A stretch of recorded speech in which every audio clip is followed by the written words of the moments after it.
नमस्कार, स्वागत है आपका कमोडिटी फटाफट में, जहां हम आपको कमोडिटी मार्केट की तमाम खबरें बताते हैं, साथ ही आपके सवालों के जवाब भी देते हैं। आपके पास जो भी सवाल हो तो आप हमारे नंबर 9136934065 इस नंबर पर अपने सवाल हमें व्हाट्सएप करें। साथ ही सोशल मीडिया पेज के जरिए भी आप हमें सवाल भेज सकते हैं। 4 मेहमान हैं अगले आधे घंटे तक जो आपके सभी सवालों के जवाब देने वाले हैं। अमित गोयल हैं, चीफ ग्लोबल स्ट्रैटेजिस्ट हैं फेस 360 से।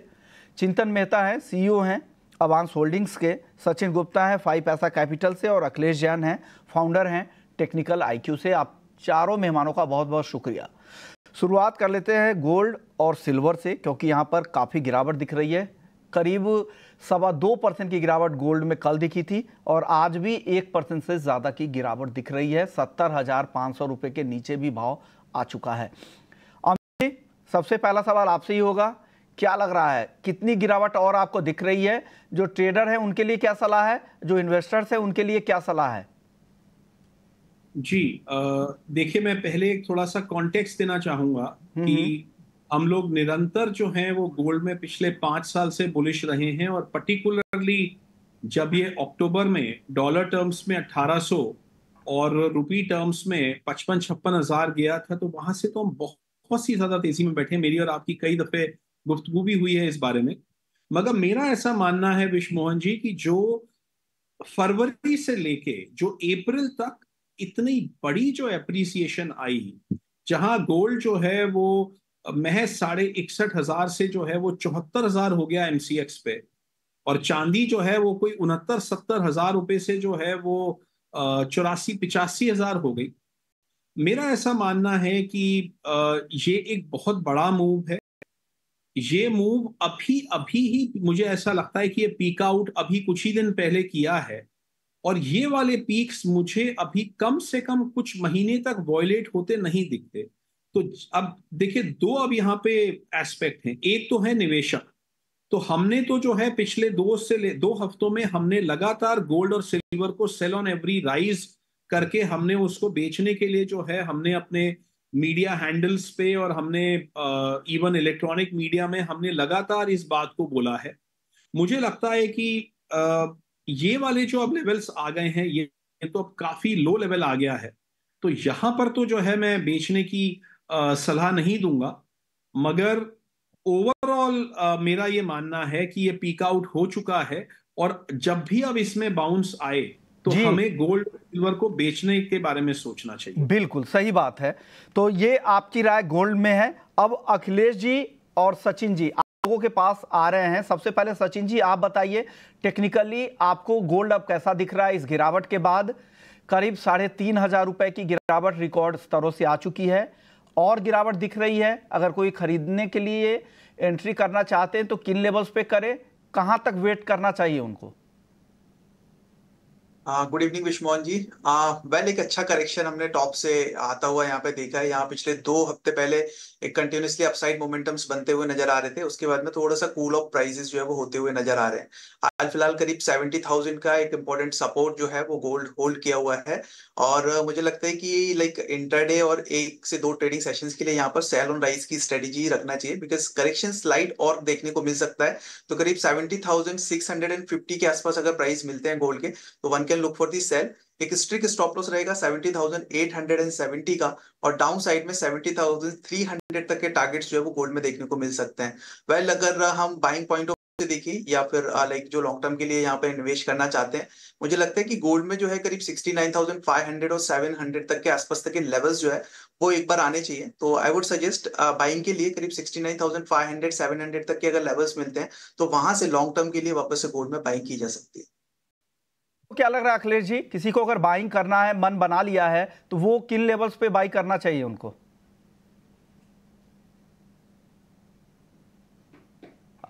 अखिलेश जी, आपसे मेरा सवाल था कि गोल्ड अगर किसी को खरीदना है तो कहां से खरीदें? नमस्कार विष्णु जी। नमस्कार। वेल, जैसे अभी यहाँ पे रिसेंट हमने 2230 के आसपास कॉमेक्स स्पॉट के अंदर स्पाइक एक मूवमेंट देखा, और वहां से एक फर्दर लाइक डीप यहाँ पे प्रॉफिट बुकिंग आते हुए देखा। इसका जो मुख्य कारण था वो इन्फ्लेशन नंबर्स का इम्प्रूव होना था, और उस एक्सपेक्टेशन जो फैड का लग रहा था कि 3 रेट कट्स करेगा, तो 3 तो नहीं, अभी 2 पे ही यहाँ पे अब क्वेश्चन मार्क आ गया है। तो मुझे लगता है मेन कंसर्न ये रहा, और वहीं पे जो जियोपॉलिटिकल टेंशन है वो कहीं ना कहीं ईज होते दिख रही है। तो मुझे लग रहा है कि गोल्ड अभी शॉर्ट टर्म के लिए नो मैंस लैंड के तरफ चले गया है यहाँ पर। हालांकि प्राइजेस पे प्रेशर रहेगा, मुझे लगता है कि कॉमेक्स रेफरेंस से 2335 एक बार रेजिस्टेंस बन गया है, जो कि अप्रोक्सीमेट यहाँ से 1% ऊपर है, 1 से 1.5%। तो अगर कोई भी शॉर्ट टर्म के लिए इसमें आउटलुक बनाना चाहता है, तो मुझे लगता है कि यहाँ से अप्रोक्सीमेट 1% आसपास, यानी 2325-30 के रेंज के आसपास कहीं यहाँ पे मिलता है, तो गोल्ड के अंदर बिकवाली करनी चाहिए।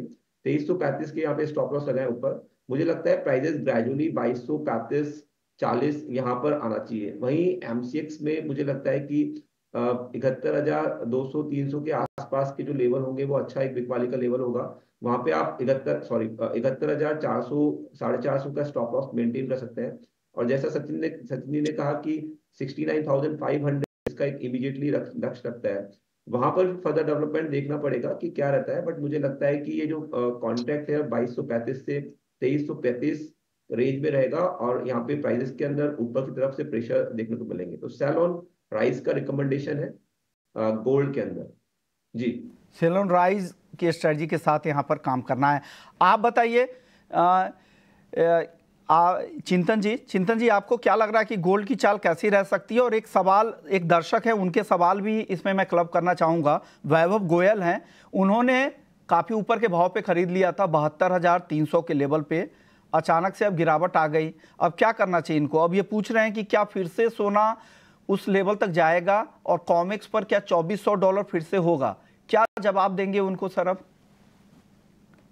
देखिए, ये जो गोल्ड जो है एज ऑफ नाउ ये टॉप आउट हो गया है, क्योंकि वॉर प्रीमियम आपके कम हो गए हैं और इंटरेस्ट रेट जो है वो सितंबर के पहले अब गिरने की प्रोबेबिलिटी बहुत कम हो गई है। जैसे अगर आप ट्रेजरी यील्ड देखिए 10 साल का, तो 4.6% टच हो गई है, और डॉलर इंडेक्स भी 106 के ऊपर ट्रेड कर रहा है।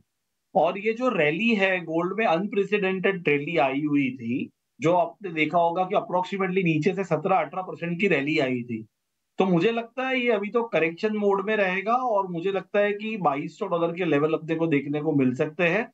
तो अगर इन्होंने 72,400 के करीबन इसको बाय कर रहा है, तो मुझे मेरे ख्याल से एक स्टॉप लॉस रख के ही उसकी पोजीशन मेंटेन करनी चाहिए, या फिर आप पुट बाय कर लीजिए और ऊपर का आप कॉल बेच के आप उसका प्रीमियम थोड़ा सा रिकवर कर सकते हो, ताकि आपको थोड़ा घाटा कम हो। But overall sell on rise है, और आप नीचे की तरफ वी एट एबेंस we understand derivatives very well, तो यहाँ पे जो है वो एमसीएक्स बहुत ही डिस्काउंट में है। जून कॉन्ट्रैक्ट है वो करीबन 700 से 800 रुपए डिस्काउंट है in compare to international landing price. तो मुझे लगता है 69,000 का पुट अगर बेचेंगे तो आपको बहुत अच्छे पैसे उसमें देखने को मिल सकते हैं। करीबन मार्जिन के ऊपर आपको करीबन 3 से 4% आपको कमाने को मिल सकता है फॉर नेक्स्ट 1 मंथ। तो मेरा व्यू ये रहेगा, 69,000 का पुट आप सेल कर सकते हो, और ऊपर में आप 72,000 का कॉल भी सेल कर सकते हो। चलिए, एक दर्शक है चांदी पर ये सवाल पूछ रहे हैं, सूर्यकांत नाम है इनका, कि चांदी का अगला लक्ष्य क्या होगा? अमित जी, 6,500 रुपए तो चांदी नीचे आ चुकी है, अब अगला टारगेट आप क्या देख रहे हैं चांदी का? विश्वमोहन जी, मुझे ऐसा लगता है कि चांदी नीचे में कोई 76,000 तक जा सकती है। मुझे वहां से ज्यादा जो है वो मुझे डाउनसाइड नहीं दिख रहा है, क्योंकि जो गोल्ड सिल्वर में हुआ है फरवरी टू अप्रैल, ये इस बात से हम में से किसी को भी इनकार नहीं करना चाहिए कि ये लॉन्ग टर्म ब्रेकआउट है। ये ऐसा नहीं है कि चांदी जो है अब आपको वापस जो है कोई आसानी से 23,500-24 के लेवल पे मिल जाएगी, या गोल्ड आपको जो है वो कोई 1970 या 2000 के लेवल पे मिल जाएगा। तो मेरा ऐसा ख्याल है कि ब्रेकआउट तो लॉन्गर टर्म हुआ है, मगर चूंकि राइज बहुत ज्यादा स्पीड से आ गया था, तो वो राइज की ये करेक्शन है। और मुझे लगता है कि ये अभी कई महीनों तक ये एक कंसोलिडेशन जोन में दोनों चीजें जा सकती हैं, जहां पे कि चांदी आप मान के चलिए ऊपर में कोई 83-84 हजार, नीचे में कोई 76,000। गोल्ड आप मान के चलिए ऊपर में कोई 73-73,500, नीचे में कोई 67,000। ये एक रेंज एक्सटेंडेड टाइम तक जा सकती है। लॉन्ग टर्म में जो भी गोल्ड को खरीदेगा यहाँ पे या चांदी को खरीदेगा, उनको अभी भी यहाँ पे निवेश वो कर सकते हैं, मगर अगर वो कुछ समय रुक जाएं तो उनको इससे भी बेहतर निवेश करने की उनको अपॉर्चुनिटी जो है मिलनी चाहिए। और जो लोग ऑलरेडी खरीद चुके हैं ऊंचे के भाव पे और भाव नीचे आ गए हैं, ओके। मैं उनको ये सलाह दूंगा कि उनको थोड़ा सा अभी जो है वो इत्मीनान रखना चाहिए, थोड़ा सा वेट करना चाहिए। उनको बेहतर अपॉर्चुनिटी जरूर मिलेगी सेल करके दोबारा नीचे लेने की, मगर लॉन्ग टर्म में प्रेशियस मेटल्स में ये कोई बियर मार्केट नहीं है, ये सिर्फ एक बुल मार्केट में ज्यादा तेज और ज्यादा जल्दी ऊपर जाने से एक कंसोलिडेशन जोन बन जाएगा। ओके, चलिए, कई सारे दर्शक हैं इसलिए मैं बार बार आपको इंटरप्ट कर रहा हूं अमित जी, इसलिए कि बहुत सारे दर्शकों के सवाल लेने हैं। एक दर्शक है इमरान अली बिहार से, सोना क्या 68,000 रुपये तक नीचे आएगा क्या? अखिलेश जी आप बताइए, पोजिशनली आप काफ़ी ट्रैक करते हैं, क्या आपको लग रहा है चार्ट पर कि 68,000 का लेवल भी सोना दिखा सकता है? देखिए थोड़ा सा जल्दी होगा ये कहना, हालांकि जिस हिसाब से डेवलपमेंट हुआ है और प्रेशर यहाँ पे बिल्डअप हुआ है, तो yes there is a possibility कि प्राइजेस यहाँ तक भी आए। इंस्टेड की ये जो अभी प्राइस चल रहे हैं कॉमेक्स रेफरेंस में 2335 को करते, तो इमीडिएटली मुझे 2235 देन फर्दर यहाँ पे क्या डेवलपमेंट रहता है उस हिसाब से there is a possibility.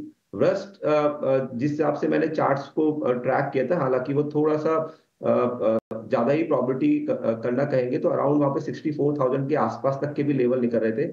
But वो अभी एक्सपेक्ट करना या बोलना थोड़ा सा डिफिकल्ट होगा, बट मुझे लगता है 2235 तक के लक्ष्य यहाँ पे देखने को मिल सकते हैं कॉमेक्स के अंदर। ओके, चलिए, तो मेटल्स की भी टारगेट कर सकते हैं अराउंड 5% के आसपास, 4 to 5% तो आ सकता है जी। ओके, चलिए अगले दर्शक का सवाल ले लेते हैं। हमारे साथ अगले दर्शक है कृष्ण हैं दिल्ली से। कॉपर में क्या करना चाहिए? सचिन जी, कॉपर में क्या करें? आपका टारगेट क्या है कॉपर में? काफी 2 हफ्तों से अच्छी तेजी दिखी, आज नरमी दिख रही है, आगे क्या करना चाहिए कृष्ण को? जी विश्वमोहन जी, लास्ट 3 वीक से अगर देखें तो कंसेक्यूटिवली अपसाइड मोमेंटम्स जो है वो कॉपर में होल्ड होते हुए नजर आ रहे हैं। बट रिसेंटली जैसे कि यूएस की साइड से एक रशियन मेटल्स पे सैंक्शन लगाया गया था, उसके चलते एक सप्लाई टाइटनेस की उम्मीदें थी। बट अभी चिली का जो स्टेटमेंट आया उसमें लाइक प्रोडक्शन इंक्रीज करने की बात की है इस पर्टिकुलर ईयर में, तो उसकी वजह से एक फर्दर प्रेशर जो है वो यहाँ पे बढ़ता हुआ नजर आया है। मुझे लगता है कि कॉपर के अंदर जो है एक प्रॉफिट बुकिंग देखने को मिल सकती है करंट मार्केट प्राइस, या फिर अराउंड मे कॉन्ट्रैक्ट में मैं यहाँ पे शॉर्ट करने की सलाह दूंगा। करीब 840 के आसपास के अगर प्राइसेस मिलते हैं, one can look for the short. और अपसाइड में जो स्टॉप लॉस है 844 का रहेगा। डाउन साइड जो टारगेट्स एक्सपेक्टेड है वो करीब 832 और 830 तक के लिए। आपके लिए आप नोट कर ले कृष्ण जी, आपके लिए ये सलाह सचिन गुप्ता जी की तरफ से है। एक और सवाल है शिव नारायण पटीदार का, मई में कॉपर और जिंक में कितनी गिरावट दिख सकती है? आप बताइए चिंतन, मई में कितनी गिरावट आपको दिख रही है? क्योंकि एक लंबी तेजी के बाद इनको लग रहा हो कि थोड़ी मुनाफा वसूली यहाँ पे दिखेगी, आज उसके संकेत भी मिल रहे हैं। क्या आगे और गिरावट दिखेगी, या गोल्ड सिल्वर में जो गिरावट आई है उसका एक कैस्केडिंग इफेक्ट यहाँ पर दिख रहा है? देखिए, अगर आप ऑब्जर्व करो तो जब बेस मेटल जब मंदी की तरफ गया था, जब कॉपर आपको $710 का $710 जब एमसीएक्स का प्राइस आया था, तो खूब ओवरसोल्ड हो गए थे in compare of all asset class. यानी वो यूएस के अंदर रिसेशन प्राइसिंग कर रहे थे। अब यहाँ पे सॉफ्ट लैंडिंग होगी यूएस के अंदर, ये एक्सपेक्टेशन है। और चाइना के अंदर भी डिसेंट डिमांड देगा, क्योंकि गवर्नमेंट रियल एस्टेट सेक्टर को सपोर्ट कर रही है और वो और इंसेंटिव लाएंगे जहां पे उनकी इकोनॉमी संभल जाए। तो मुझे ऐसा लग रहा है कि कॉपर इज अ ग्रेट ना बुल जोन। यहाँ पे वो 800 805 के जोन में अगर आए तो इसको वापस ही बाई बनाना चाहिए। सेम एज जिंक, जिंक अगर आपको 185 और नीचे के लेवल पे जब आपको मिल रहा है तो 170 और 180 अक्यूमुलेशन जोन है, और इसको बाय ऑन डिप्स के लेवल से ही खेलना चाहिए इसको। और यहाँ से आपको और बहुत अच्छे रिवर्ट मिल सकते हैं in compare to gold and silver. तो मेरा अगर किसी को लॉन्ग जाने की इच्छा हो, डॉलर के अगेंस्ट बेट करना हो, तो कॉपर इज अ परफेक्ट बेट। एक और सवाल है महावीर बेंगलुरु से, सिल्वर क्या फिर से $28.5 तक स्पॉट सिल्वर जा सकता है क्या कॉमेक्स पर? क्या जवाब देंगे? छोटा जवाब दीजिएगा चिंतन। मुझे लगता है चांदी तेजी के जोन में ही है। अगर आप चाइना का प्रीमियम ओवर कॉमेक्स देखो तो $3.20 ये लास्ट 1 साल से चला रहा है। यानी वो लोग उतना पूरा पैसा दे के वो उतना माल परचेस करके लेके जा रहे हैं। तो चांदी तेजी के जोन में ही है, बट आपको थोड़ा सा टाइम देना पड़ेगा और आपको रोल ओवर में जो कॉस्ट लग रही है उसको आपको ध्यान रखना पड़ेगा। बाकी आपके भाव वापस आ सकते हैं और ऊपर में वापस 90,000 का भाव आ सकता है। चलिए अगले सवाल की तरफ चलते हैं। कच्चे तेल पर है, हालांकि इन्होंने नाम नहीं भेजा है। अमित जी आप बताइए, कच्चे तेल की शुरुआती तेजी तो गायब हो गई है, आज रिकवरी की कोशिश थी, क्या और गिरावट आ सकती है क्या कच्चे तेल में? अमित जी आप कैसे रीड कर रहे हैं यहाँ पर? नहीं, मैं बहुत ज्यादा यहाँ पे गिरावट नहीं देख रहा हूँ। मुझे लगता है कच्चे तेल में भी एक कंसोलिडेशन रेंज बनेगी विश्व मोहन जी। आप अगर मैं ब्रेंट की बात करूं तो ऊपर में आप मान के चलिए 91 92, और नीचे में तकरीबन 81 82, और WTI की भी जो है अकॉर्डिंगली जो है वो ऊपर की रेंज कोई 86 और नीचे की रेंज कोई 78। आई थिंक ये इस रेंज में, ये मुझे लगता है कि अभी फिलहाल सारी कमोडिटीज जो हैं वो कंसोलिडेशन जोन में चली गई हैं, इंक्लूडिंग क्रूड ऑयल। ना तो यहां से कोई बहुत ज्यादा तेजी की जो है मुझे कोई गुंजाइश दिख रही है क्रूड ऑयल में, और ना ही मुझे कच्चे तेल में कोई बहुत ज्यादा मंदी यहां से दिख रही है। मेटल भी 30 सेकंड में बता दीजिए अमित जी, मेटल्स में आपकी राय क्या है? कोई टॉप ट्रेड क्या है पोजिशनली? आपको बेस मेटल सब कैसा दिख रहा है? मुझे बेस मेटल्स अगले 6 महीनों में डाउन दिख रहे हैं विश्व मोहन जी, क्योंकि मुझे लगता है कि ये जो तेजी बनी थी इसमें चाइना का रिवाइवल और यूएस की कंटिन्यूड इकोनॉमिक ग्रोथ दोनों डिस्काउंट हो गई हैं। मुझे बेस मेटल्स में यहां से तकरीबन 10 से लेके 15% की मुझको मंदी दिखती है अगले 6 महीनों में। ये बात हल्दी की कर लेते, जहां पर जबरदस्त उछाल दिखा, 6% का ऊपरी सर्किट। पिछले हफ्ते भी हमने देखा था 3 दिन में 17% से ज्यादा की तेजी, और कल एक दिन की छोटी सी गिरावट, फिर 6% का उछाल। बताइए हल्दी में आप क्या करें अखिलेश जी? देखिए, मैं हर बार जैसे कह रहा हूँ कि इसका जो स्ट्रक्चर है, टेक्निकल स्ट्रक्चर और फंडामेंटली ये काफी अच्छे से प्लेस्ड कॉन्ट्रैक्ट है, और यहाँ पर हम नीचे से बहुत फास्ट रिकवरी देखते हैं। यहाँ पे मुझे लगता है कि यहाँ पे भी फ्रेश एड ऑन करना चाहिए मार्केट भाव में, या फिर आप इसको वेट कर सकते हैं 19,000 के आसपास तक। मुझे लगता है कि यहाँ पे ये जो कॉन्ट्रैक्ट है 18,700 के नीचे नहीं जाना चाहिए, और ग्रेजुअली हमको यहाँ पर तेजी देखने को मिल सकती है। यहाँ पे एक डिस्क्लेमर रहेगा, 19,500 के ऊपर बाजार होल्ड करता है तो यहाँ पे अपनी बेट्स को आप एग्रेसिव कर सकते हैं।